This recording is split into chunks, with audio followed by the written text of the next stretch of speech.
The time lag on these messages is getting longer. Sorry to hear about the radiation leak on the ship.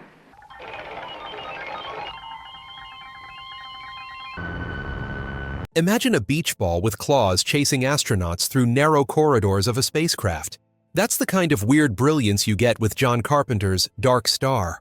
Released in 1974 when space films were either dead serious or campy nonsense, Dark Star landed somewhere in the middle, a genuine sci-fi comedy before that was even really a thing. This wasn't some big studio production. Dark Star began as a student film at USC, where Carpenter and co-creator Dan O'Bannon were just trying to make something cool with whatever they could get their hands on. They eventually expanded it to feature length on a measly $60,000 budget, which is basically nothing even by 1974 standards. You probably won't be shocked to hear it didn't exactly set the box office on fire. But here's what's fascinating. This tiny, weird film would go on to inspire some of the biggest sci-fi franchises ever and launch the careers of two absolute legends in the genre. What makes Dark Star so special isn't flashy effects or big stars. It's that Carpenter and O'Bannon understood something fundamental about space that other filmmakers missed. It's not just vast and dangerous, it's also incredibly boring.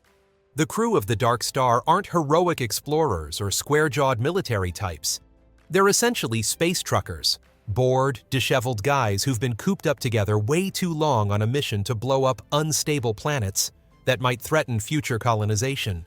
And that's the lens through which we're going to explore this overlooked gem, as a film that dared to show the mundane, philosophical, and yes, even darkly comedic side of space exploration, decades before others caught on. It's a film about what happens when humans and their technologies drift too long in the emptiness of space, when both start to malfunction in unexpected ways. Let's dive into what made Dark Star so technically fascinating despite its incredibly limited resources. This movie is essentially a masterclass in creative problem-solving when you have way more imagination than money. The spacecraft interiors? Those weren't fancy studio sets. Carpenter and his crew converted an elevator shaft into the ship's corridors, used household objects for control panels, and even transformed an ice chest into a cryogenic chamber. Everything on screen is literally cobbled together from whatever they could find or build cheaply. The special effects deserve special mention because they're both ingenious and hilarious. The alien that terrorizes the crew is literally a beach ball, with feet glued on and painted. It should look ridiculous, and it kind of does. But somehow it works in the context of the film's deadpan humor. There's something weirdly unsettling about this bouncing, squeaking creature hunting humans through the ship. What's truly impressive is the lighting and sound design Carpenter achieved. Even at this early stage, you can see his talent for creating atmosphere. The Dark Star itself feels lived in and worn down, with moody lighting that suggests both the vastness of space and the claustrophobia of being trapped in a metal tube for years. Dan O'Bannon's contributions can't be overstated here. Not only did he co-write the film and play Sergeant Pinback, but he also created many of the special effects. This experience would directly influence his later work on Alien, which uses many of the same principles: cramped corridors, working-class astronauts, and an unwelcome creature aboard the ship, but played for horror instead of laughs. The film's approach to space travel was revolutionary for its time. When most sci-fi was still treating space exploration as either glamorous adventure or serious scientific endeavor, Dark Star showed it as a tedious job done by increasingly unstable employees. These guys aren't exploring brave new worlds. They're blowing them up with talking bombs. They're not having deep philosophical discussions about humanity's place in the cosmos. They're arguing about toilet paper and trying to teach an alien to play with a beach ball. This satirical approach created a template that countless later films would follow. You can see its DNA in everything from Alien to Firefly to The Expanse. The idea that space travel isn't just about heroism and discovery, but also about the mundane reality of humans trying to live and work in an environment that's trying to kill them. What makes Dark Star's visual style so influential is its lived-in futurism. This wasn't the sterile, pristine future of 2001: A Space Odyssey or Star Trek. The Dark Star spacecraft is deteriorating, with malfunctioning doors, flickering lights, and accumulated grime. This approach to depicting technology as imperfect, prone to breakdown, and haphazardly maintained would later become a cornerstone of films like Star Wars, which famously described its aesthetic as used future. The film's use of practical effects, despite their limitations, creates a tangible reality that even some modern CGI-heavy productions struggle to achieve. There's something immediately believable about the physical props and sets, perhaps because they exist in real space rather than in a computer. When Pinback is struggling with the elevator mechanisms, or Doolittle is fiddling with his makeshift musical instrument, the tactile quality of these interactions grounds the film's more absurdist elements. Carpenter's economical storytelling is also worth noting. Working with such limited resources forced him to focus on character interactions and dialogue rather than spectacular set pieces. The result is a surprisingly intimate film that uses its sci-fi setting to explore very human concerns: boredom, isolation, existential dread, and the search for meaning in a seemingly meaningless universe. These themes would continue throughout Carpenter's career, particularly in films like The Thing, where isolation and paranoia play central roles. The sound design deserves special attention too. Carpenter, who would later become famous for composing his own memorable film scores, already demonstrates his understanding of how sound shapes viewer experience.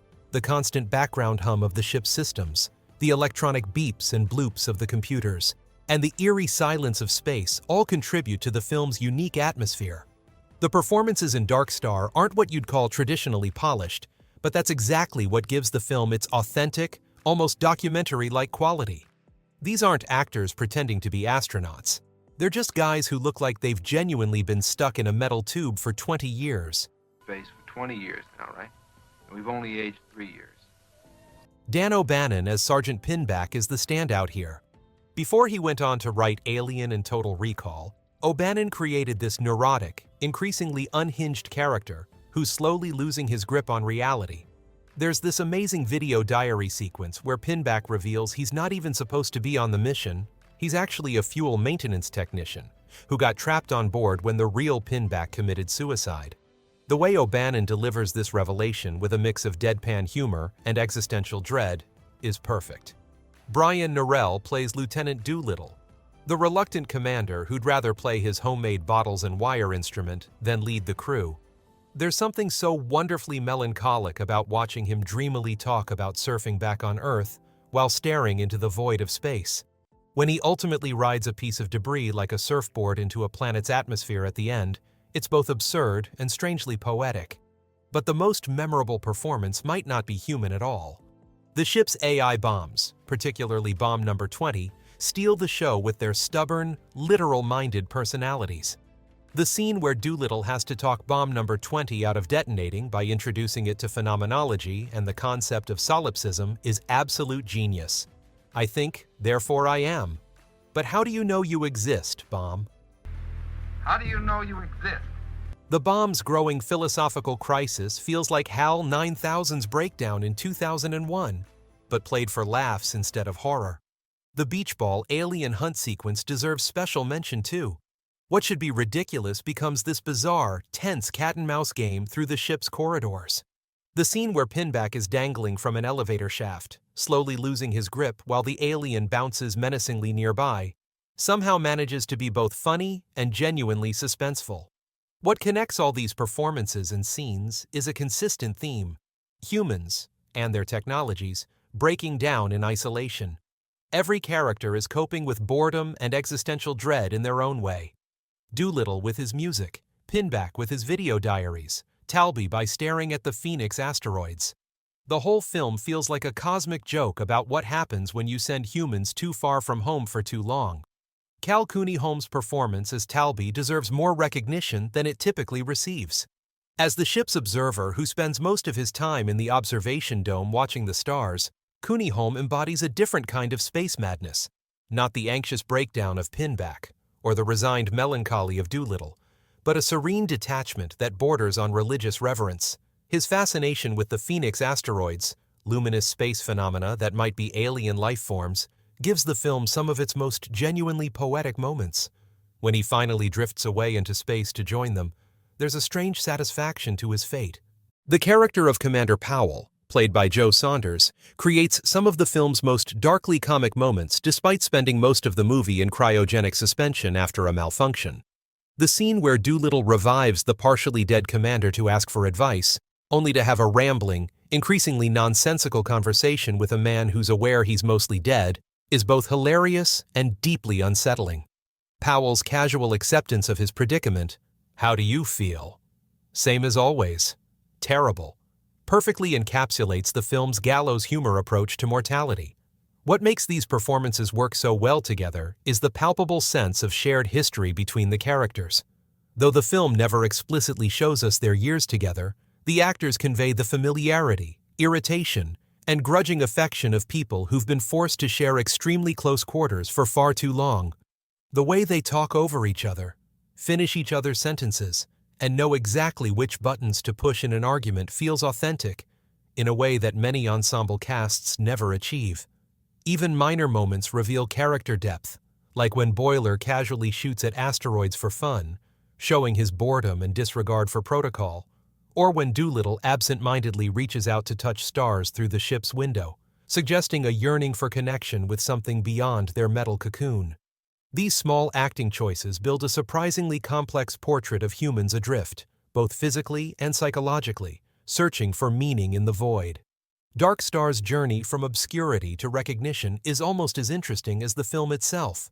When it first hit theaters in 1974, critics and audiences didn't quite know what to make of it. It wasn't polished enough to be taken seriously as mainstream sci-fi, but it wasn't campy enough to be dismissed as pure B-movie schlock either. The initial reviews were decidedly mixed. Some critics appreciated its offbeat humor and philosophical undertones, while others focused on the obviously low-budget effects and somewhat amateurish acting. It certainly didn't help that Dark Star existed in this weird middle ground between student film and commercial release. What many people don't realize is that there are actually two very different versions of Dark Star out there. The original USC student film ran about 68 minutes and had a more experimental, art house feel. When producer Jack Harris picked it up for commercial distribution, Carpenter and O'Bannon expanded it to 83 minutes, adding several scenes, including the extended beach ball alien sequence. Some purists argue the original student version has a tighter, more focused narrative, while others prefer the expanded theatrical cut with its additional character moments. The film's reputation evolved dramatically over time. As Carpenter went on to direct Halloween, The Thing, and Escape from New York, and as O'Bannon created Alien, critics began to revisit Dark Star, recognizing it as the formative work of two major talents. What once looked like technical limitations began to be appreciated as resourceful ingenuity. There are some fascinating details hidden throughout the film that reward repeated viewing. For instance, the computer voice that announces nuclear mission to the Dark Star reference unit is actually John Carpenter himself. The famous beach ball alien is officially named Pinky in the script. And if you look closely during the surfing footage near the end, you can spot a car driving along the beach, accidentally caught in the shot. A charming reminder of the film's ultra-low budget. Perhaps the most interesting aspect of Dark Star's evolution is how perfectly it predicted the burnout in space narrative that would later become a sci-fi staple, decades before films like Sunshine, Moon, or High Life explored the psychological toll of deep space missions. Dark Star was already showing astronauts slowly unraveling from boredom, isolation, and existential dread. What was initially dismissed as a weird little student film has gradually been recognized as a pioneering work that helped shape modern sci-fi cinema. It's the perfect example of how artistic influence often flows from the margins to the mainstream. The critical reassessment of Dark Star over the decades reveals how much film criticism itself has evolved. In the 1970s, when science fiction was still fighting for legitimacy as a serious genre, Dark Star's philosophical themes were often overlooked in favor of critiquing its technical aspects. Modern critics tend to focus more on its thematic richness and innovative approach to genre conventions. What once was dismissed as dorm room philosophy is now recognized as a genuinely thoughtful exploration of existentialism and humanity's relationship with technology. Dark Star's fingerprints are all over modern sci-fi, whether filmmakers realize it or not. The most direct connection is obviously to Alien, Dan O'Bannon basically took Dark Star's concept of a small crew trapped in space with an unwanted visitor and flipped it from comedy to horror. The cramped corridors, the working-class space travelers, the malfunctioning technology, all of these elements made the jump. O'Bannon himself once joked that, "I didn't steal from anybody, I stole from myself." But the influence goes way beyond just Alien. Dark Star pioneered what we might call the space grunts subgenre, stories about regular, overworked, underpaid people doing mundane jobs in space. You can see this DNA in everything from Red Dwarf to The Expanse to Firefly. When Mal Reynolds and his crew are fixing the toilet on Serenity or the Rocinante crew is dealing with boring maintenance tasks between adventures, they're walking in Dark Star's footsteps. The film's approach to AI and machine intelligence feels weirdly prescient today. That scene where Doolittle has to debate philosophy with a bomb to prevent it from exploding hits different in an era of increasingly sophisticated AI. We're now genuinely grappling with questions about machine consciousness and the potential dangers of literal-minded artificial intelligence. When bomb number 20 declares, "I will not accept override. I am programmed to detonate in 9 minutes." But you can't explode in the bomb bay, because it's foolish. You'll kill us all. There's no reason for it. I am programmed to detonate in 9 minutes. Detonation will occur at the programmed time. It's hard not to think about modern concerns regarding AI alignment and control. Even the film's environmental themes resonate today. The whole mission of the Dark Star is to destroy unstable planets that might threaten human colonization, basically terraforming through destruction. As we face our own climate crisis, and some propose radical geoengineering solutions, the film's casual approach to planetary destruction feels like a warning. What makes Dark Star still worth watching isn't just its historical importance or its influence on later works. It's that the film's central questions about isolation, purpose, and humanity's relationship with technology have only become more relevant. When Lieutenant Doolittle finally rides that piece of debris like a surfboard into a planet's atmosphere, choosing a spectacular end over endless monotony, it feels like both escape and surrender, a perfect metaphor for how we all sometimes feel, adrift in systems we can't control. So what happens when our tools start philosophizing? What happens when humans drift too far from home for too long? Dark Star was asking these questions in 1974, with a beach ball alien and some household junk turned into spaceship parts. Almost 50 years later, we're still looking for answers. If you enjoyed this look at John Carpenter's weird little sci-fi comedy that could, hit that subscribe button and let me know in the comments what other overlooked sci-fi classics you think deserve more attention. Until next time, don't let any sentient bombs talk you into philosophical corner, and always remember to feed your alien pets.